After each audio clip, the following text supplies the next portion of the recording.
How's it going, Giants fans? My name is Alex with my co-host here, Anthony Rivardo. And today we want to discuss 5 standout players for the New York Giants through 4 weeks of the 2022 regular season. Now, there are some very big players here, some good names, and the Giants are managing to get the most out of some of these guys. Now, I kind of was thinking about yesterday a lot of the Dave Gettleman draft picks and how bad they have looked over the last couple of years. And, there are a couple of guys like Andrew Thomas and Xavier McKinney have kind of risen above all the bad coaching, but it kind of puts into perspective how bad the coaching has been, seeing how, Brian Dable and this new coaching staff, Wink Martindale, have brought in the most out of guys like O'Shane Ximines, even Julian Love. Dexter Lawrence is a guy we're going to discuss shortly. And even Saquon Barkley since 2018. He's coming off a couple of big injuries, and he hasn't looked this good in years, and we're all here for it. It's been fantastic. And with that being said, I want to start out with Saquon Barkley and why he is one of, if not the best player on this team right now. He looks like another version of himself, or at least like his old self. But Anthony, before we dive into Saquon Barkley, how you do tonight, my friend? I'm doing great, and I'm super excited to dive into Saquon Barkley and all these other players that we're going to be discussing. Of course, it's been a really great start to the 2022 season for the New York Giants, starting out with a 3-1 record. Absolutely unbelievable. I think most Giants fans did not see this coming. We did not see win after win, in the early portion of the regular season. Now, the Giants do have a favorable schedule this year, but this roster is not the best, and it's a brand new coaching staff, brand new regime. People didn't expect the Giants to have such a hot start, and seeing them really start off the season this way is so encouraging for the future. It shows the potential with this coaching staff, with this roster. It's just been a really exciting time. I haven't seen the Giants, start off with a regular season like this in so many years, and it's just really exciting. But there are a few players, I mentioned the coaching staff here, but there's a few players who have stood out in a great way and have really helped the Giants win these games or propel them towards these victories. So I'm excited to discuss these guys and really take a look at the New York Giants at large and really key in on these special players that are making an impact for the Giants this season. Absolutely. Now, starting with Saquon Barkley, he obviously has been the most impactful offensive player up to this point. Saquon is looking like his normal self. He hasn't rushed for under 72 yards across 4 games. He had 146 yards rushing last week against Chicago, 164 in week 1 against Tennessee. Already has 2 touchdowns. This is the craziest stat to me. Last year, he finished with 162 carries for 593 yards and 2 touchdowns. In 4 games with the Giants, he has 84 carries, 463 yards, and 2 touchdowns. He's already almost beat his averages from 2021, which is just outrageous. So definitely a good sign that he's back. He's making an impact. His pass blocking even looks a little bit better. Altogether, he's been tremendous. 88.2% catch rate in addition. So he's actually made a little bit of impact with 15 receptions on 17 targets for 107 yards up to this point. But the Giants have leaned on him. Like, there's no question about it. Daniel Jones, they've really utilized his legs, his mobility, with the receiving core just completely destroyed. The offensive line has been spotty aside from, a couple notable players in pass protection. They've been a lot better in run blocking. That's been their MO so far, and they've just leaned into Saquon Barkley. Now, my question is, can they rely on Saquon this heavily for the rest of the year, right? Like, can they put this much of a workload on him? I tend to think that they need more balance because they could get him injured this way. If putting this much pressure on him, asking him to do this much, they could get him hurt. And that kind of concerns me. So they do a little bit more, but the receiving core is so thin right now. You're looking at pretty much David Sills. You're looking at Richie James and Darius Slayton as the only healthy 3 guys on the roster right now. They're saying Kadarius Toney and Wan'Dale Robinson could play this Sunday against Green Bay, but it's a big if for now. Wan'Dale, I think, was like really ramping up. Toney, who knows how many snaps he can even play after missing most of practice again. So this is definitely a situation that's ongoing. We'll see how it develops. So Saquon Barkley, in the meantime, is going to carry this offense. And the thing about it is everybody knows, like, he is going to be the focal point. Every defense knows, but they can't stop him because he's making those vintage cuts at the right moment. He's darting inside. He's getting away from defenders. The offensive line is opening up nice blocks. They're getting to the second level. So that's a really, really good sign for the Giants early on. What is your impression of Saquon so far and just the season he's having? I mean, my impression is that this is going to be a historic year for Saquon Barkley, or it looks like it could be shaping up for that. He set a franchise record for the most rushing yards through 4 games in New York Giants history. He's balling right now. We all know that. He's ripping long runs. He's taking the ugly yardage that he didn't take during his rookie season. Those first few years, there was one glaring, obvious issue with Saquon Barkley's game. he didn't take those ugly yards. He didn't fall into a pile and just fall forward for a few yards, gaining 3 yards per play. He was always looking for the 10+ yard gains on every single play. As a rookie, it really helped him out. But in year 2, year 3, those moments where he was looking for those big home run plays on every single down, those ultimately were kind of the moments that got him injured and put him in bad positions, and seeing him this year just kind of focusing on gaining those tough yards has really made an impact for Saquon Barkley, and especially because it changes the way that the defenses treat him. They know that he's not looking for the home run play every single time, but the defense has to keep the home run play in the back of their heads every single time. But they're expecting him now to take some of those ugly yards and just fall forward. And then every now and then, Barkley will go look like he's taking those ugly yards, find the seam, boom, down the sideline, 50-yard run, 36-yard rushing touchdown. It's been a tremendous first 4 weeks for Saquon Barkley. And again, he's really already looking like he's got comeback player of the year sealed at this point. But it is just going to come down to whether or not he stays healthy. Saquon Barkley needs to stay healthy. We've seen him have a hot start to the season, derailed by an injury before, and I'm praying that doesn't happen this year. He hasn't been healthy since his rookie season for a full season. So hopefully this is the year that he's able to keep himself, keep his body in check, and just propel this team to these wins. He's really been putting the Giants on his back, the offense on his back. He's scoring almost all of the touchdowns. If not, he's the diversion that's creating rushing touchdowns for Daniel Jones. So Saquon Barkley, this offense would not be where it is right now without him. They wouldn't even be a competent unit without Saquon Barkley. They got to keep feeding Barkley. They got to keep giving him the ball and letting him make those ugly yards, but also find those home run plays like he's so good at, breaking those tackles. I think he has over 360 yards after contact on the season already, according to Pro Football Focus, which is just an absurd number. That's the majority of his yards are coming after contact. So again, falling forward for those ugly yards, breaking tackles that spring big runs. That's the kind of stuff that Saquon Barkley is doing right now, and not many running backs in the NFL are playing at this level. He's really playing above the rest of them.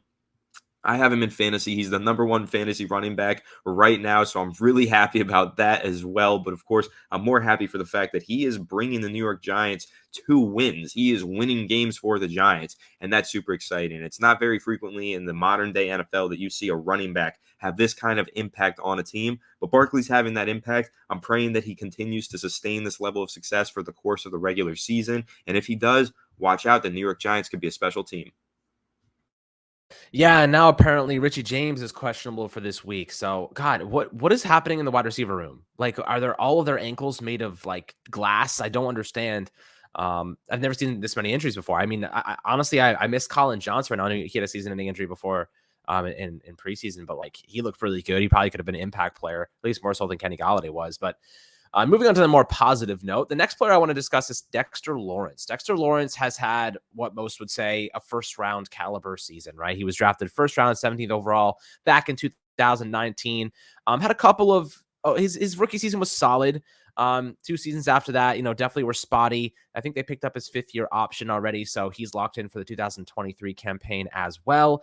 And he's a great player right now. I mean, he is looking tremendous. So far this season, he has 8 tackles. He has 8 quarterback hurries, 5 quarterback hits, 2 sacks. He's on pace to have one of the best seasons of any interior lineman in the league if he can maintain it. And having Leonard Williams next to him definitely helps, but he stepped up big in his absence. So that's definitely a big thing for the Giants. He also has 5 stops in the running game. So seeing the pressure he's been able to curate, though, has really, really stood out to me. I think Wink Martindale has done a really good job in putting him in 1v1 situations. A lot of times when you're just kind of rushing 4 guys, the offensive line just double teams those big ones like Dexter Lawrence. But now that you're sending linebackers, safeties, even nickel corners, and you're sending everybody on the blitz, you're getting a lot of 1v1 situations with Dexter Lawrence, and he's able to take advantage of that. So he took advantage of, the Chicago center this past Sunday, and it really worked out. So now you're going up against the Packers, who obviously have a decent offensive line. They got Bakhtiari back on the left tackle side, but interior is definitely malleable to a degree. I think Dexter Lawrence could have another big game here going to London. Leonard Williams is actually limited in practice today, so we actually could play this upcoming weekend, which would be a huge bonus for the Giants defense. We'll see how he progresses over the next couple of days. But, what are your thoughts on Dexter Lawrence so far? Right now, I think he's definitely one of the Giants' better players. He's definitely shown up, and he's showcasing what good coaching can do. I think that Dexter Lawrence is dominating right now. He's been so fun to watch, man. He's absolutely killing it from the interior of the New York Giants defensive line, getting it done in both facets of the game. He's been a great run defender, as always. You know, he's a huge human being. You can't move him. But right now, he's really taken his pass rushing game to the next level. And that's what's super exciting. Dexter Lawrence with 8 pressures against the Chicago Bears and 2 sacks. He's been pressuring the quarterback at such a frequent rate this season through all 4 games. It's been a lot of fun to watch. The New York Giants, they have a little bit of an issue in the pass rusher department, to be completely honest. I know Kayvon Thibodeau and Azeez Ojulari just got back from injuries. They haven't made a huge impact just yet. I think that they're going to ramp up and start making an impact soon. But for now, Dexter Lawrence has really been carrying the pass rushing duties on his shoulders for the New York Giants defense. There isn't a whole lot of pass rushing talent playing for the team right now, but Lawrence is really just stepping out there, having a career year, a resurgent season, playing on that 5th-year option. He's in line for a big payday at the end of the season, and I'm all here for it. You know, I'm really excited for him. Dexter Lawrence is a player that you just all want to love, and you do love on the field and off the field. He's such a cool guy. He's funny. He's got a good sense of humor. He likes to dance. I mean, he's everything you want in a defensive lineman, right? He's a great on the field. He's funny off the field. Like, I love Dexter Lawrence, and I'm really happy to see him having this level of a season where he's just looking like one of the best defensive linemen in the entire National Football League. So really excited for Dexter Lawrence. I think Wink Martindale has done a phenomenal job unlocking that next level of his game, and I'm really excited to see what he has in store for the rest of the season. Me too. And, looking at the other side of the trenches, it's always nice to have a really locked down left tackle. And right now, Andrew Thomas is the top graded offensive lineman in football, top graded tackle in football. He has turned into a bookend. And this is a guy who, rookie season gave up 10 sacks. We're kind of seeing Evan Neal go through a similar stage right now. And so far this year, he hasn't given up a sack. He's given up 6 pressures. This is one of the best seasons we've seen from a left tackle from the Giants in probably a decade. This is what we've all been waiting for. Now that we've gotten to this point, it's time to actually maximize it. We cannot waste a year or at least a couple of years of elite level play from Andrew Thomas, right? So he's in his 3rd season right now. We have his 4th year in 2023. They're definitely picking up his 5th-year option for 2024. You have 2 more seasons of elite level left tackle play before you have to make a big decision on extending him. And it's time to maximize that, right? So next year, the Giants are kind of laying the foundation. They're laying the bricks right now on the offensive side. The question is, how many of these guys are really going to be with the team next year? Like Kenny Galladay might be gone. Darius Slayton's probably going to be gone. DJ might even be gone. Saquon might be gone. Like, they're laying the bricks, but there's not that many holdover pieces. I say that Andrew Thomas is probably the primary one right now that you build around. A young quarterback, if they go that route, is going to be in a good position with an offensive line that's developing and growing. If they do keep DJ, he obviously has chemistry with them. So, that's obviously a benefit as well. Right now, Andrew Thomas is the brick. He's like the primary brick that supports the entire offense. And it's really nice to see that he's come into his own and developed at this pace, because every game you watch his film, every game he kicks the shit out of everybody. And it's just unbelievable to watch. I remember a couple weeks ago, we were watching Evan Neal and how much he struggled against Dallas. And we ended up just turning it into an Andrew Thomas highlight video. That's how great he looked. And we're like, you couldn't take your eyes off the guy. He just consistently was beating up on everybody. And against Chicago, Robert Quinn had no chance, didn't stand a chance against Andrew Thomas, who finished the game not giving up a single pressure on 26 pass blocking snaps and on 39 run blocking snaps. He opened up massive running lanes for Saquon Barkley. That tandem right there is exciting. Evan Neal also looked pretty good in run blocking as well. So, Anthony, looking at this bookend left tackle, how important is it for the Giants to maximize the cost-controlled variable of Thomas's contract?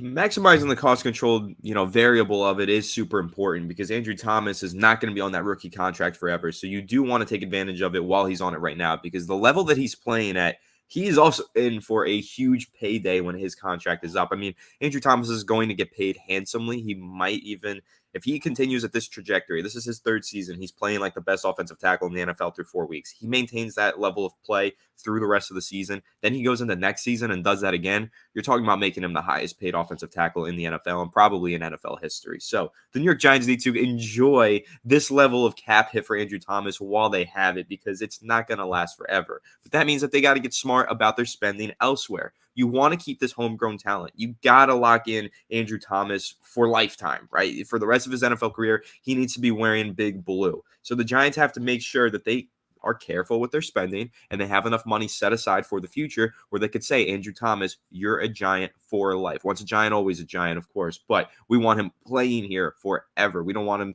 ever see him in a Raiders uniform or something bizarre like that, right? So Andrew Thomas, I mean, just playing at the level that he's playing at, I just mentioned how Saquon Barkley's been carrying the New York Giants offense. You can make the case that Andrew Thomas is carrying the offense even more than Saquon Barkley because, yes, Saquon Barkley is grinding out all those yards on the ground. However, he is getting all those yards because Andrew Thomas, a lot of the times, is opening up some rushing lanes for him. Andrew Thomas is doing a phenomenal job run blocking, but also, again, arguing that maybe Andrew Thomas is more important to the offensive success.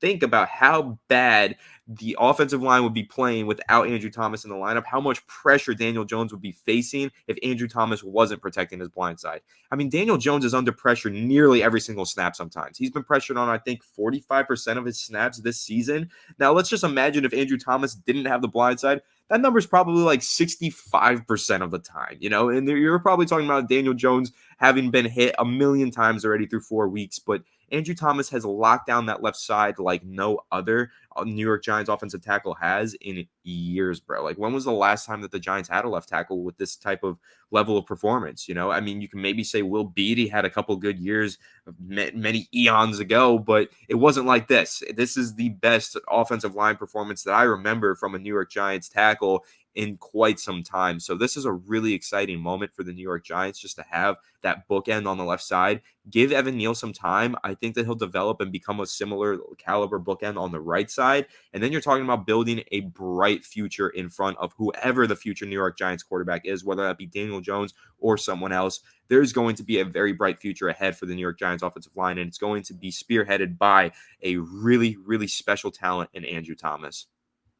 Yeah, I mean, look, you could put two Nate Solders at left tackle, and he still wouldn't be as good as Andrew Thomas. You could put two grown-ass Nate Solders there, and Andrew Thomas would still win in terms of efficiency. So, like, what we're seeing right now, like, that's something to appreciate. That's a huge silver lining. The Giants are somehow winning games, and they wouldn't be able to do it without Andrew Thomas. So you're 100% right there. Now, the third guy I have on my mind, or fourth guy, rather, is Julian Love. Julian Love is a guy who we've talked about a lot over the last couple of years. We have always really liked him, and the coaching staff is getting the most out of him, and mainly because they're finally realizing that he can be a starter and he has the qualities to do so. He's really been that kind of versatile Swiss Army knife for the Giants the past couple seasons, played cornerback and the nickel. He's played free safety. He's played strong safety. And now finally he's locked into that strong safety role with Jabril Peppers leaving. So, this is a guy who we've been very, very high on for a long time. He's always been a very good player. They've changed his position like 15 different times. And so far this season, he's doing pretty well. He's given up 90 yards in coverage. He didn't give up a single target. A reception in week 4 against the Chicago Bears. He had a tackle. He got knocked out, although due to the concussion. So that's definitely in line. He may not be able to play this week, which may force Dane Belton to kind of step up. And he's also having a pretty good season. So he's kind of an honorable mention so far. But the thing I love about Julian Love is that he doesn't really miss tackles. He's a very efficient tackler. He's very good at stopping the run. He gets up into the box. He's extremely smart. Is he the biggest guy? No, he's 5'11", 195 pounds. He, by most accounts, is kind of the size of a cornerback. But what I like most about Love is that he can fit so many different roles. You can put him in the box. You can put him on the D line if you're going to rush the passer with him from a stand-up position. You can put him in the secondary. You can drop him into free safety if you're doing some cool zone coverage stuff. So far this season, his snap count actually is 21 snaps on the defensive line, 84 in the box, 67 at free safety, 27 in the slot. That is an unbelievable kind of spread of how they've been utilizing him. And it allows, and not just that, like in terms of how they've utilized him, but what you can do with him allows you to open up a lot more flexibility with other players, right? So like Dane Belton and Xavier McKinney, you can start to get more creative and flexible with those players because of Love and because of how he's able to be so malleable and adjust to different positions. So while his stats may not jump off the page all the time, he did have those 2 huge moments against the Carolina Panthers. He had a sack and a quarterback hit at the end of the game to help, stifle their offense and hold them from scoring a touchdown. So I really like Julian Love. I think that he's kind of an underappreciated player on this roster and definitely worthwhile discussing.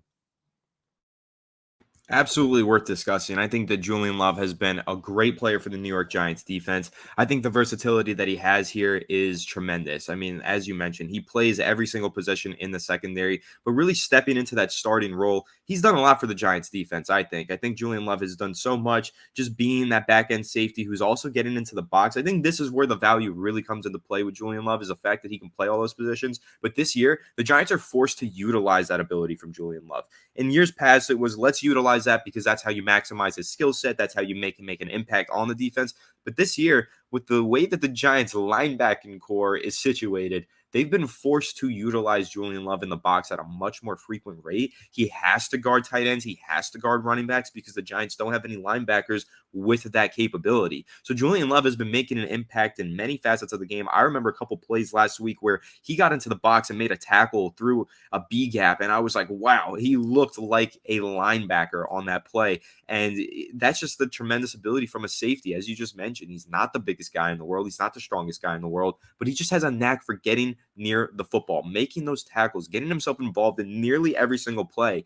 He's so valuable to the Giants defense. And like I said, getting into the box, making run stops, getting into the box and covering a running back out of the backfield. Those are the things that the Giants need their linebackers to do, but their linebackers just aren't really good enough. Like Tay Crowder just had a career game. I love the way he played against the Bears on Sunday, but a lot of what he did was pass rushing and run defending. He didn't do a whole lot in coverage. They didn't ask him to do a whole lot in coverage either. If you go ahead and look at the stats, he only had a couple of coverage snaps. Jalen Smith, same thing. They weren't putting him in coverage. Who were they putting in coverage? They were putting those safeties. Xavier McKinney down into the box, put him into coverage, put Julian Love into coverage down in the box. That's what the New York Giants were doing, and that was actually a really, really smart game plan from Wink Martindale. We've talked about Wink Martindale a whole lot. We're super impressed with him. I think that he is unlocking the next level out of all of these players on the Giants defense. He's maximizing all of the potential of these players. It's been a lot of fun to watch, and Julian Love is no different. He's seeing his potential maximized right now in Wink Martindale's scheme, and I'm really hoping that he's healthy and ready to play on Sunday against the Packers because I think he's a valuable player that the Giants need out there in order to slow down Green Bay. Fun fact, Green Bay is actually averaging less points per game than the New York Giants are right now. Giants averaging 19 points per game. The Packers averaging 18.8 points per game. So I know it's only 0.02 points, but the teams are pretty evenly matched. I think it's going to be a really nice battle across the pond over in London. And I think that if the Giants defense can play up to par with the way that they've been playing in recent weeks, especially if Julian Love is healthy and ready to go out there and play, Leonard Williams maybe comes back, maybe Kayvon Thibodeau has his breakout game, I think it's going to be an exciting matchup, and I think it's one where if Andrew Thomas and Saquon Barkley can get their jobs done the way they have been in recent weeks, New York Giants have a really good chance at starting the season with a 4-1 record. Yeah, no, I agree. I think honestly, this is really going to be about the Giants' defense stopping Aaron Rodgers, right? Aaron Rodgers is capable of blowing a game up at any given moment. The receivers have been a little bit lackluster. They have a lot of rookies, Romeo Dobbs, whatever, and then they have Christian Watson, who we liked before the draft.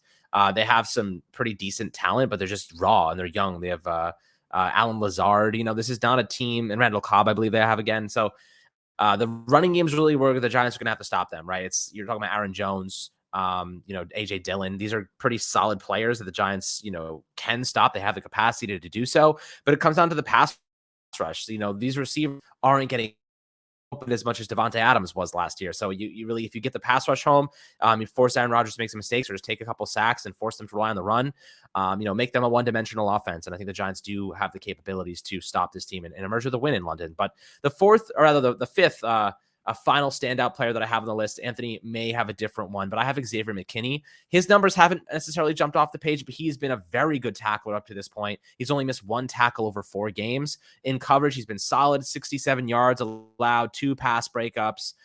He's been really solid in the free safety portion of the field. He's also moved around a lot, just like Julian Love. 28 snaps on the defensive line, 62 in the box, 134 at free safety, and 23 in the slot. We saw him make that big pass breakup against the Dallas Cowboys on CeeDee Lamb downfield. Xavier McKinney, like, while his numbers aren't jumping off the page, and people may say, oh, he hasn't really shown up that much, they're avoiding him. Like, keep in mind, teams are not targeting or not throwing towards Xavier McKinney. That's why his numbers aren't crazy, right? Like, they're not going downfield. How many times have you seen the Giants get beat downfield the last couple of weeks? I can't even count on one hand. I don't even recall any big throws downfield. So maybe Darnell Mooney had one last week in man coverage against Adoree Jackson. But, this is definitely a guy who I genuinely think that could be an all pro. I don't think his stats are going to allow him to be, because it's kind of a stat game at the end of the day, but teams are avoiding him. They know he's insane. They know he's fantastic. And Wink Martindale's trying to find ways to get him more involved. And they're putting him on the defensive line. They're putting him around the line of scrimmage. He had a couple of batted passes against the Panthers. This is a player who, teams game plan around to make sure they don't get him too involved, because they know he's a game breaker. And the Giants have that. That's why they've generally been able to keep things in front of them in the short to intermediate portions, like where the linebackers generally play. And they've kind of been picked on a lot because they don't want to go after Xavier McKinney. They want to go after Tate Crowder in coverage. They want to go after Jalen Smith or Austin Calitro. That's where they're looking. So it's really cool to see how Xavier McKinney has really been influencing how opposing offenses are game planning around the Giants. But, what is your impression so far of McKinney and how good he's looked so far? At least how much teams are avoiding him? I think Xavier McKinney's been playing at a great level. He hasn't been jumping off the stat sheet, anything like that. He doesn't have 5 interceptions. I know he got a lot of picks last year. He's not necessarily doing that this year, but as you mentioned, teams are avoiding him. They know he's a ball hawk. They know he has a knack for getting his hands on the football and securing some interceptions. They don't want to take that risk. They don't want to throw his way because they don't want him to get a pick, maybe take it to the house. Xavier McKinney has that ability. And I think that the main value that we're seeing from Xavier McKinney right now is, of course, as you mentioned, moving around the defense, making an impact with the tackles in run defense. I think he's been tremendous in that regard. And Xavier McKinney, I've always said, he's not really your typical free safety. He's more of your typical strong safety. He's a versatile guy who can get into the box, play great in run defense, but he also has awesome man coverage abilities, which falls more in line with a strong safety. Free safeties, usually you want those to be those rangy guys that play the deep half of the field and just lock it down in zone coverage. I think that's what the Giants are trying to develop Dane Belton into, is being that rangy free safety. But right now, I think that they're realizing Xavier McKinney is a prototypical strong safety who can lead a defense. Also, keep in mind the impact that he has right now being a captain. I saw some videos of him doing some pregame pump-up speeches to the team. I think that he's actually making a huge impact just by being a leader as well. Speaking, outside of his performance on the field, his performance on the field has been great, but off the field, on the sidelines, before the games, all that kind of stuff, he's doing a great job with that as well. A young guy who commands respect. He's a young leader on the New York Giants defense, and I think it's super exciting. Everyone knows I'm a huge Xavier McKinney fan. I got to get myself a Xavier McKinney jersey soon enough. I just really love the way that he plays, and he is one of my favorite players on the New York Giants right now. But, just seeing the way that he's been playing, it's ever since last year when he really took that step, he's just maintaining that level, in my opinion. Is he doing anything that's just jumping out so clear and obvious that he's so dominant this year? Maybe not, but it is only through 4 weeks. He's got time to really start ramping it up, and I think teams are eventually going to start testing him and seeing whether last season was a fluke or not, and they're going to learn the hard way, because I know it wasn't a fluke, and I know Xavier McKinney's got a few interceptions coming his way. I'm hoping he can get one in London. Last time the New York Giants played in London was against the Rams. Landon Collins, our strong safety at the time, had that amazing, otherworldly pick six, took it all the way home. Maybe Xavier McKinney can repeat history in a way and go ahead and get himself his first interception of the season over in London. I think that would be a really great poetic story right there. So I'm hoping that that's what happens. Again, Xavier McKinney, one of my favorite players. I think he's playing at a great level. He could probably elevate his game a little bit further, but I think right now he's doing a great job being the glue of the defense on the back end and really just holding down the fort. Yeah, absolutely. I mean, the only other honorable mention I have would be, Dory Jackson's played pretty well, and Richie James has really taken on a big role, especially with all the injuries and whatnot. Kind of our WR1, but again, he's questionable for next week. I'm not exactly sure what happened to him, but definitely another big loss to the receiver core. I don't even know who the hell you thought a receiver now. I mean, freaking, it's ridiculous. Maybe Graham Cano can play receiver. Maybe you just move Andrew Thomas to receiver. I got this. We're gonna carry you back limb from limb by limb. All your limbs are gonna be separated. You're gonna hit so hard you're just gonna freaking implode. Yeah, I'm going to be running down the middle of the field. I'm going to be like, I got this. Go for the catch. And then next thing you know, I'm waking up in a hospital bed. Yeah. I'm just never going to see that linebacker coming. Son, your head was taken I can run from some your good body. Routes. I can run some decent routes. I got great hands. If I get open, I'm catching that thing. But as soon as I catch that ball, I'm going down. I'm not getting touched. So I'll be all right. I got this. You know what? New York Giants, give me a call. The Rangers are listening to me. Maybe the Giants are listening to me as well. Give me a call. You got my number. I'm down. I'll go out there. I'll put the pads on. We'll make an impact on Sunday over in London. Just let me know. I got this.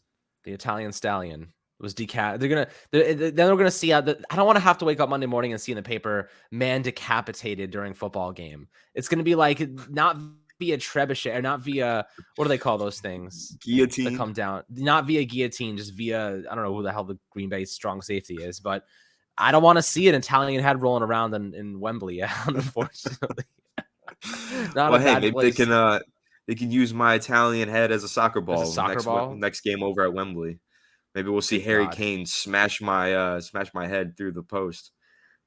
Good God. That's so dark very quickly. But nonetheless, I don't want to see that. Honestly, like a normal person getting hit by somebody, it feels like a lot. You know what I mean? It feels like they would not be okay, right? Like these guys are like packed with muscle. They're like 200 pounds, 130 pounds of just pure muscle.